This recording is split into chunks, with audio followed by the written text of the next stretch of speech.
بسم اللہ الرحمن الرحیم نحمدہ ونصلی ونسلم علی رسولنا الکریم۔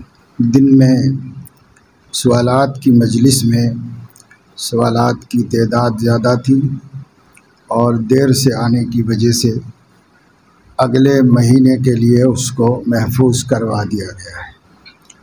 اس میں سے 2-3 سوالات پرچیاں وقتی ہیں، اس لیے اس کو بتا دیا جا رہا ہے۔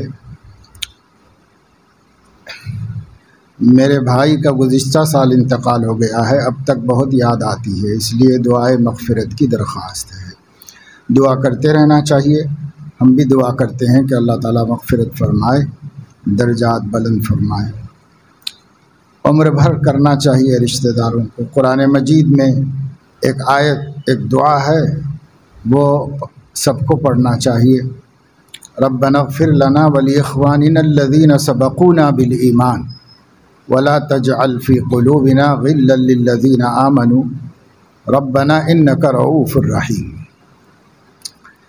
بطور خاص اس سے گزرے ہوئے صحابہ کرام مراد ہیں، لیکن بطور عام ہر بعد والے اپنے پچھلے لوگوں کے لیے دعائے مغفرت اس طرح کر سکتا ہے۔ جو گزر گئے ہیں ان لوگوں کے لیے مغفرت کی دعا، اور جو گزر گئے ہیں، جو موجود ہیں، ان کی طرف سے دل میں کینہ نہ ہونے کی دعا، یہ ہر وقت مسلمانوں کو کرتے رہنا چاہیے۔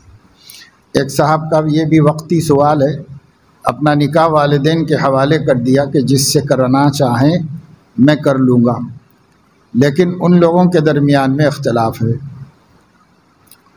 تو اب میں کس کی بات مانوں؟ اس کا جواب یہ ہے کہ والد کی بات مانی جائے، کیونکہ والدہ بھی والد کے پابند ہیں۔ اس لیے فقہا فرماتے ہیں کسی مسئلے میں یا ایک وقت میں والد اور والدہ دونوں حکم دیں تو پہلے والد کی بات مانی جائے گی، کیونکہ والدہ بھی والد کی پابند ہیں، اس لیے پہلے والد کی بات مانی جائے گی۔ اس مسئلے میں اگر والدہ کوئی اور رشتہ بتاتی ہوں، والد کوئی اور بتا رہے ہوں، تو والد کی بات مانی جائے اگر یہ طے کر لیا ہے آپ نے کہ والدین کے حکم کے مطابق کروں گا، ورنہ اس مسئلے میں ایک عاقل بالغ آدمی کو خود بھی انتخاب کرنے کا اختیار ہوتا ہے۔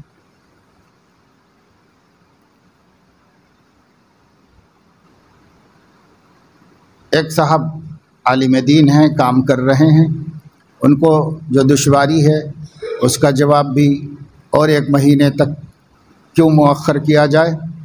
وہ یہ ہے کہ بعض مخصوص مزاج کے لوگوں میں اصلاحی کام کرنے کی کوشش کرتا ہوں، ایک عالم دین ہونے کی حیثیت سے امر و نہی، تو بڑی دشواری پیش آ رہی ہے۔ اس سلسلے میں یہی ہے کہ اپنا کام بتا دینا ہے۔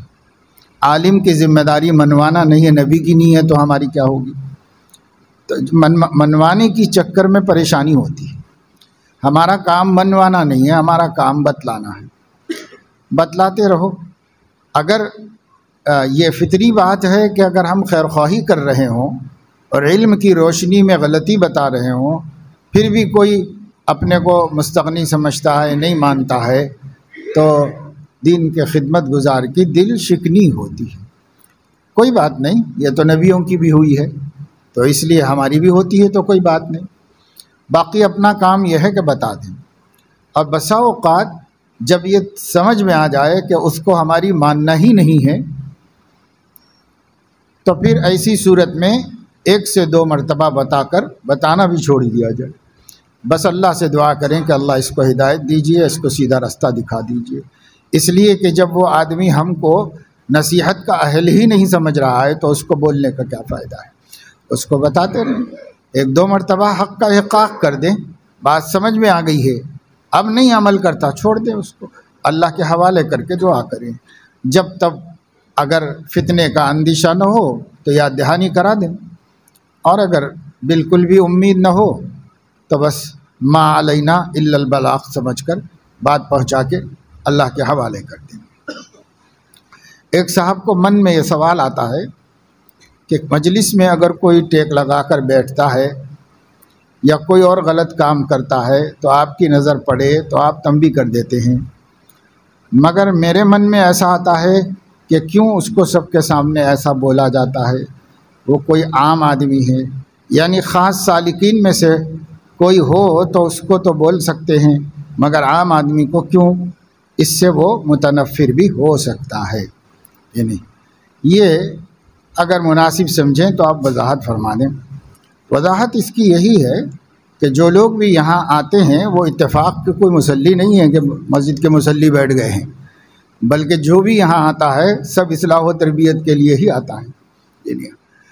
یہ مجمع جو ہوتا ہے، جس مجمع میں ٹوکا بتایا جاتا ہے، اسی طریقے سے میں تو بیانوں میں بھی بتا دیتا ہوں، سفر حضر میں بھی بتا دیتا ہوں، جہاں پر بھی نہیں بتائیں گے تو لوگوں کو معلوم کیسے ہوگا؟ لوگوں کو بتانا ہے، بس اتنا ہی کہا جاتا ہے بھئی یہ صاحب ذرا ٹیک مت لگاؤ، سیدھے بیٹھ جاؤ۔ اب اتنا بھی نہ بولا جائے تو آخر معلوم کب ہوگا، کیسے ہوگا؟ لوگوں کو کتنے احکام و مسائل ہیں جو صرف ناواقفیت کی وجہ سے لوگ کر رہے ہیں، اور معلوم ہو جائے تو نہیں کرتے ہیں۔ اور اگر کوئی شخص عام طور سے تو نہیں ہوتا، جو مجلسیں ہوتی ہیں جہاں بھی ہوتی ہیں وہاں پر اعلان ہوتا ہے تو نام سن کر ہی آتا ہے آدمی، اس کو رجحان ہوتا ہے تو آتا ہے، نہیں تو کیوں آتا ہے؟ اس مجلس میں تو اس وقت جتنے لوگ ہیں اور تھوڑے تھوڑے کر کے نماز مغرب کے بعد سے جمع ہوتے رہتے ہیں، تو ان کو تو بلایا بھی نہیں گیا ہے، یہ خود آتے ہیں۔ جب خود آتے ہیں تو اس لیے آتے ہیں کہ ان کی اصلاح و تربیت ہو، اس لیے یہ ہوتا ہے۔ دوسری بات یہ ہے کہ مجلس میں اگر کوئی مجلس کے آداب کے خلاف بیٹھتا ہے نا، تو ایسا تھوڑی ہوتا ہے کہ ہم کو سب نظر آتے ہیں، ایسے سب نظر نہیں آتے، بہت بدتمیزی سے بیٹھنے والا نظر آتا ہے۔ بس یوں کوئی تھوڑا سا ٹیک لگا کے بھی سیدھا بیٹھا ہوا ہے تو کیا حرج ہے؟ بھائی اس کے پیچھے پلر ہے، اس کے پیچھے دیوار ہے تو ٹھیک ہے، ٹیک لگا دیا تو کون سا گناہ کا کام تھا؟ لیکن جب ہیئت بے ادبی اور گستاخی اور مجلس کی احترام کے خلاف ہوتی ہے تو آپ لوگوں کو تو دکھتا نہیں نا، مجھے دکھتا ہے۔ بیٹھتے بیٹھتے بیٹھتے سرین نیچے آ جاتے ہیں، کمر ادھر چلے جاتی ہے، اور گویا کہ وہ نانی کے دیوان خانے میں بیٹھے ہیں، کسی دینی محفل میں نہیں بیٹھے ہیں۔ تو جب آدمی اس قدر بے خبر ہو تو اس کو بتانا ہی چاہیے، اور اگر بدتمیز ہو تو بھی بتانا چاہیے، اور اگر بدتمیز نہیں ہے لیکن بے خبر ہے، بالکل پتہ ہی نہیں ہے، تہذیب ہی نہیں ہے اس کو، تو بھی اس کو معلوم ہونا چاہیے۔ اس لیے بتانا ضروری ہے، بتاتے بتاتے آئے گا، ورنہ قرآن مجید جیسی اہم کتاب میں آداب مجلس نازل کرنے کی اللہ کو کیا ضرورت ہے؟ اللہ پاک نے قرآن جیسی اہم کتاب میں اس کو بھی جگہ دی ہے۔ اذا قیل لکم تفسحوا فی المجالس فافسحوا یفسح اللہ الذین آمنوا منکم، اور جو ہے وَإِذَا قِيلَ انشُزُوا فَانشُزُوا يَرْفَعِ اللَّهُ الَّذِينَ آمَنُوا مِنكُمْ۔ تو اللہ تعالیٰ نے مجلس کے آداب بتائے ہیں، قرآن میں نازل فرمائے ہیں، اسی لیے نازل فرمائے ہیں کہ قیامت تک لوگوں کو مجلس دین میں بیٹھنا آئے، کہ مجلس دین میں کیسے بیٹھنا چاہیے۔ نہیں بتانے کے نتیجے میں نے انگلینڈ میں دیکھا کہ بیان کا اعلان ہوتا ہے، اور بڑے بڑے ہندوستان کے اور کہاں سے، پاکستان سے بڑے بڑے قابل علماء آتے ہیں، محدثین وغیرہ، رمضان میں ادھر دورے ان لوگوں کے ہوتے رہتے ہیں۔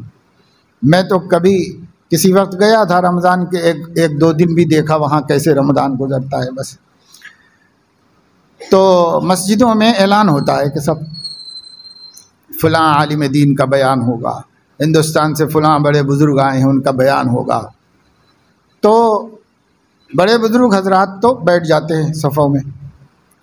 اور عام طور سے نئی نسل کی صورتحال یہ ہے، 20 سال 30 سال 40 سال تک کے لوگ، ان لوگوں کی صورتحال یہ نظر آئی کہ وہ مسجد کی 3 دیواروں سے ٹیک لگا کے سامنے پیر پھیلا کے بیٹھتی ہیں، جی نہیں، اور جو پرانے لوگ ہیں وہ سامنے بیٹھ جاتے ہیں، بس اپنے پرانی وضع ان کی باقی ہے، اسی پر وہ بیٹھ جاتے ہیں۔ لیکن جو نئی نسل ہے وہ ایسے بیٹھتی ہے، تو جو چرچوں کا حال ہو گیا وہ مسجدوں کا اور محفلوں کا حال ہو جائے گا۔ اس لیے یہ بتانا ضروری ہے۔ اور جب ایک آدمی کو ٹوکا جاتا ہے تو دوسرے لوگوں کو بھی عبرت ہوتی ہے، علم ہوتا ہے، وہ سنبھل کے رہتے ہیں، سمجھ کے رہتے ہیں۔ اب رہ گیا یہ کہ آدمی کو بعد میں تنہائی میں بتایا جائے، تو نہ وہ ہم کو ملتا ہے نہ ہم بتا سکتے ہیں، ایسا تو قیامت تک بھی نہیں پہنچے گی بات کہ وہ کب ملے گا اور کب اس کو بتایا جائے ایسے۔ تو اس لیے جو آدمی سامنے ہمارے ہے، اور اس میں حرج کیا ہے، اس میں بے عزتی کی کیا بات ہے؟ کسی آدمی سے کہا جائے کہ بھائی ذرا ادب سے بیٹھ جاؤ، تو اس میں بے عزتی کی کیا بات ہے کسی کی؟ اور اگر کوئی اس کو آج کل کی اصطلاح میں انسلٹ سمجھتا ہے تو جائے نہ جسے مجذوب زاہد نظر آئے، بھائے نہ جسے رند وہ کیوں ادھر آئے، 100 بار مٹنا جسے منظور ہو اپنا، وہ آئے بچشم و بصر آئے۔ تو آنے والوں کو یہی ہے بھائی، جس کو نہیں پسند ہے روکنا ٹوکنا بتانا، تو کس نے زحمت دی ہے بھائی آپ کو تشریف لانے کی؟ آپ زحمت ہی نہ کیجیے تشریف لانے کی۔ تو کھٹک ہوتی ہے دوسرے سننے والوں کو، ان صاحب کو بھی ہوئی تو ہو سکتی ہے، کسی کو بھی ہو سکتی ہے، اس لیے میں نے بتا دیا کہ یہ تو نکیر ہے، اس پہ ہونا چاہیے۔ یہ کیا حضور علیہ السلام نہیں کرتے تھے؟ اور یہ کیا خلفائے راشدین نہیں کرتے تھے؟ آپ کو پتہ ہے کہ حضرت عمر رضی اللہ تعالیٰ عنہ نے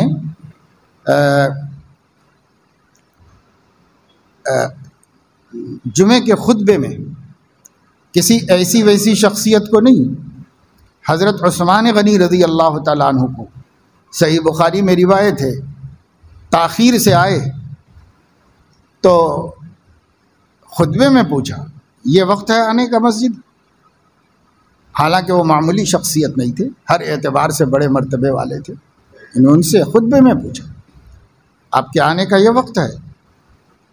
تو انہوں نے کہا کہ میں کسی کام میں مشغول تھا، دیر ہو گئی تو وضو بنا کے آ رہا ہوں، ابھی سیدھے وضو بنا کے یہیں آ رہا ہوں۔